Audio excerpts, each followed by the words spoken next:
ഭീകരാക്രമണത്തിന്റെ പശ്ചാത്തലത്തിൽ സർവ്വസജ്ജമാണ് ഇന്ത്യൻ സൈന്യം. കര, നാവിക, വ്യോമസേനകൾ തയ്യാറെടുപ്പുകൾ തുടങ്ങിക്കഴിഞ്ഞു. രാജ്യത്തിന്റെ വ്യോമ നാവികസേനകൾക്ക് കരുത്തുപകരുന്ന വിമാനങ്ങളും യുദ്ധക്കപ്പലുകളും ഏതൊക്കെയാണെന്ന് നമുക്ക് നോക്കാം. ആദ്യം യുദ്ധവിമാനങ്ങളിൽ നിന്ന് തന്നെ തുടങ്ങാം. ഒന്ന് റഫാലാണ്.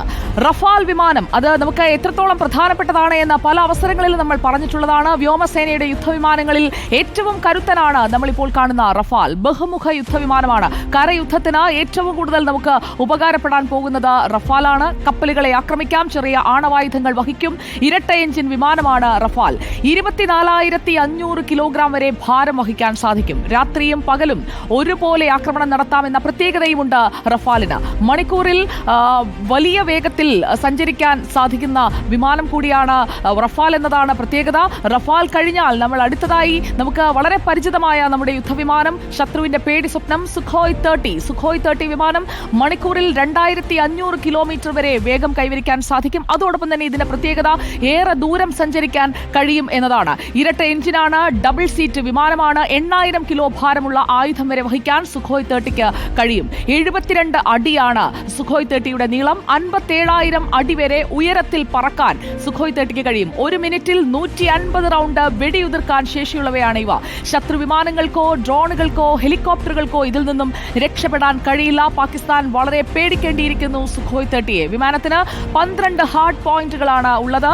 4 തരം റോക്കറ്റുകൾ ഇതിൽ സ്ഥാപിക്കാം. 4 തരം മിസൈലുകളും 10 തരം ബോംബുകളും വിമാനത്തിൽ വിന്യസിക്കാൻ സാധിക്കും. ഇതൊക്കെയാണ് നമ്മളിപ്പോൾ കണ്ട സുഖോയ് 30യുടെ പ്രത്യേകതകൾ. അടുത്തത് മിറാഷ് 2000 ആണ്. മിറാഷ് 2000 ഒന്നിന് പിന്നാലെ മിടുക്കരായ ഒരുപാട് മക്കൾ ഉള്ളതുപോലെയാണ് നമ്മുടെ ഓരോ യുദ്ധവിമാനങ്ങളെയും നമ്മൾ പരിചയപ്പെടുത്തേണ്ടത്. വൈവിധ്യമാർന്ന മാരകമായ യുദ്ധവിമാനമാണ് മിറാഷ് 2000.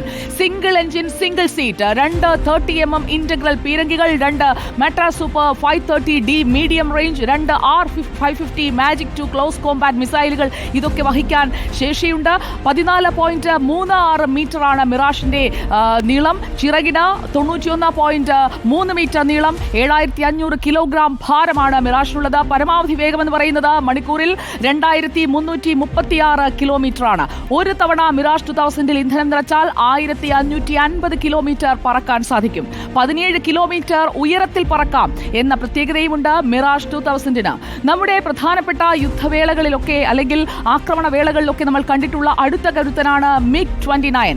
മിഗ് 29ന്റെ പ്രത്യേകതകളിലേക്ക് വന്നു കഴിഞ്ഞാൽ ഇന്ത്യൻ വ്യോമസേനയുടെ ഭാഗമായിട്ട് ഇപ്പോൾ കുറെ പതിറ്റാണ്ടുകളായ വിമാനമാണ്. 1985 മുതൽ ഇന്ത്യൻ വ്യോമസേനയുടെ ഭാഗമാണ് മിഗ് 29. പ്രതിരോധത്തിന്റെ 2ാം നിരയിൽ ഉപയോഗിക്കുന്ന വിമാനമാണിത് എന്നതാണ് ഇതിന്റെ സവിശേഷത. ഇരട്ട എഞ്ചിൻ വിമാനമാണ്.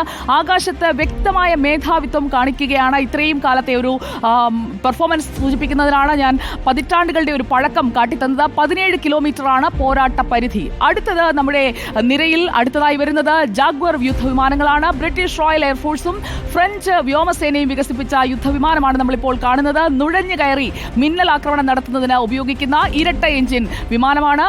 മണിക്കൂറിൽ 1,350 കിലോമീറ്റർ വരെ വേഗം കൈവരിക്കാൻ ഇതിന് സാധിക്കും. ജാഗ്വറിൽ നിന്ന് നമ്മൾ ഇനി പോകുന്നത് തേജസ് വിമാനത്തിലേക്കാണ്.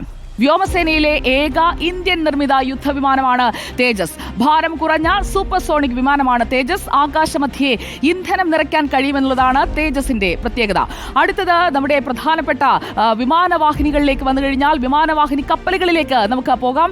INS വിക്രമാദിത്യയിൽ നിന്ന് തന്നെ തുടങ്ങാം. INS വിക്രമാദിത്യ ഇതാ വന്നു കഴിഞ്ഞു. വിമാനവാഹിനി കപ്പലാണ്. 2013 മുതൽ നമ്മുടെ നാവികസേനയുടെ ഭാഗമാണ്. നേരത്തെ സോവിയറ്റ് യൂണിയന്റെ പിന്നീട് റഷ്യയുടെയും ഒക്കെ ഭാഗമായ കപ്പലാണ് ഇത്. 2004 ഇന്ത്യ വാങ്ങുന്നത്.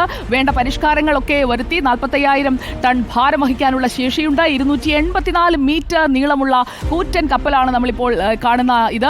22 ഡെക്കുകളുണ്ട് ഈ കപ്പലിന്. കടലിൽ മണിക്കൂറിൽ 56 കിലോമീറ്റർ വരെ വേഗത്തിൽ സഞ്ചരിക്കാൻ സാധിക്കും. പരമാവധി 36 വിമാനങ്ങൾ വരെ വഹിക്കാൻ കഴിയുന്നതാണ് എന്നതാണ് ഇതിന്റെ പ്രത്യേകത. മറ്റൊന്ന് നമ്മുടെ സൂപ്പർ ഹീറോയാണ് INS വിക്രാന്ത്. INS വിക്രാന്തിലേക്ക് വന്നു കഴിഞ്ഞാൽ വിമാനവാഹിനി കപ്പലാണ്. തദ്ദേശീയമായി നിർമ്മിച്ച നമ്മുടെ സ്വന്തം എന്ന് പറയാവുന്ന INS വിക്രാന്ത്. കൊച്ചിൻ ഷിപ്പ്യാർഡ് ലിമിറ്റഡാണ് നിർമ്മാതാക്കൾ. 45,000 ടൺ വരെ ഭാരം വഹിക്കാൻ INS വിക്രാന്തിന് കഴിയും. 262 മീറ്ററാണ് INS വിക്രാന്തിന്റെ നീളം. 59 മീറ്ററാണ് ഉയരം. മണിക്കൂറിൽ 56 കിലോമീറ്റർ വരെ വേഗം കൈവരിക്കാൻ സാധിക്കും. പരമാവധി 36 വിമാനങ്ങൾ വരെ വഹിക്കാൻ കഴിയുന്നതാണ്. അതായത് 36 വിമാനം എന്ന് പറയുമ്പോൾ നമ്മുടെ കൈവശമുള്ള യുദ്ധവിമാനങ്ങൾ അതൊക്കെ ഇതിൽ കയറും. റഫാൽ, മിഗ് 29, തേജസ് യുദ്ധവിമാനങ്ങൾ, ധ്രുവ, K-31 ഹെലികോപ്റ്റർ, വിക്രമാദിത്യയിൽ നിന്ന് ഇതൊക്കെ പറന്നുയരുമെന്നുള്ളതാണ് നമ്മൾ മനസ്സിലാക്കേണ്ടത്. സ്കൈജം ടെക്നോളജി, ഒപ്പം സൂപ്പർ റാപ്പിഡ് തോക്കുകൾ, റഡാർ സംവിധാനം, ഇതെല്ലാം ഉണ്ട് INS വിക്രാന്തിൽ. അതാണ് INS വിക്രാന്തിന്റെ സവിശേഷത. INS വിക്രാന്ത് പൂർണ്ണ സജ്ജമായി നിൽക്കുകയാണ് എന്നതുകൂടി നമ്മൾ ഓർക്കേണ്ടിയിരിക്കുന്നു. അടുത്തത് അരിഹന്ത് ക്ലാസ് ആണ്. ആണവവാഹിനി മുങ്ങിക്കപ്പലാണിത്. അരിഹന്ത് ക്ലാസിനെ കുറിച്ച് പറഞ്ഞു കഴിഞ്ഞാൽ INS Arihant, INS അരിഗാത്ത്, INS Aridhaman എന്നിങ്ങനെ 3 കപ്പലുകളാണ് ഈ ശ്രേണിയിൽ വരുന്നത്. 6000 മുതൽ 7000 ടൺ വരെ ഭാരം വഹിക്കാനുള്ള ശേഷിയാണ് അരിഹന്ത് ക്ലാസിന്റെ പ്രത്യേകത. 110 മുതൽ 130 മീറ്റർ വരെ നീളമുണ്ട്. 450 മീറ്റർ വരെ ആഴത്തിൽ സഞ്ചരിക്കാനും സാധിക്കും.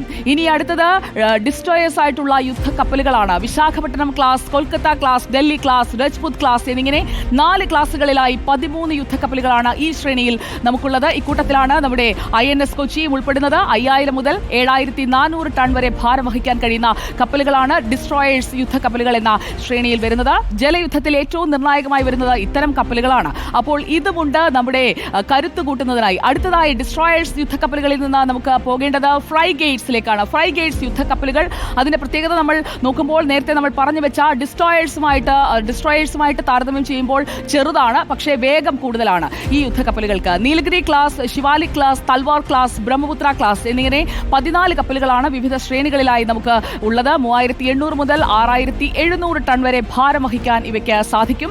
എതിരാളികളുടെ മുങ്ങിക്കപ്പലുകൾ കണ്ടെത്തി നശിപ്പിക്കുക, അതാണ് ഫ്രൈഗേറ്റ്സിന്റെ ലക്ഷ്യം. ഒപ്പം മറ്റ് വാർഷിപ്പുകൾക്ക് എസ്കോർട്ട് പോകുന്നതും നമ്മുടെ ഫ്രൈഗേറ്റ്സ് ആണ്. അപ്പോൾ എല്ലാ തരത്തിലും സജ്ജമായ, പല ശ്രേണിയിൽപ്പെട്ട, പല തരത്തിൽ ഉപയോഗിക്കാൻ കഴിയുന്ന യുദ്ധക്കപ്പലുകൾ, അതുപോലെ തന്നെ അന്തർവാഹിനികൾ, അതുപോലെ തന്നെ യുദ്ധവിമാനങ്ങൾ, ഇവയെല്ലാം ചേരുന്ന ഒരു സമ്പന്നമായ നിരയാണ് നമുക്കുള്ളത്. അതുകൊണ്ട് തന്നെ അഭിമാനിക്കാം ഇന്ത്യയുടെ സേനാ കരുത്തിൽ. അതുപോലെ തന്നെ നമ്മുടെ സേനയ്ക്ക് കരുത്തായി നിൽക്കുന്ന യുദ്ധവിമാനങ്ങളുടെ കരുത്തിൽ, അന്തർവാഹിനികളുടെ കരുത്തിൽ, അതുപോലെ തന്നെ യുദ്ധക്കപ്പലുകളുടെ കരുത്തിൽ നമ്മൾ പൂർണ്ണ സജ്ജമാണ്. ശത്രുവിനെ നേരിടാൻ നമ്മുടെ രാജ്യവും സജ്ജമാണ്.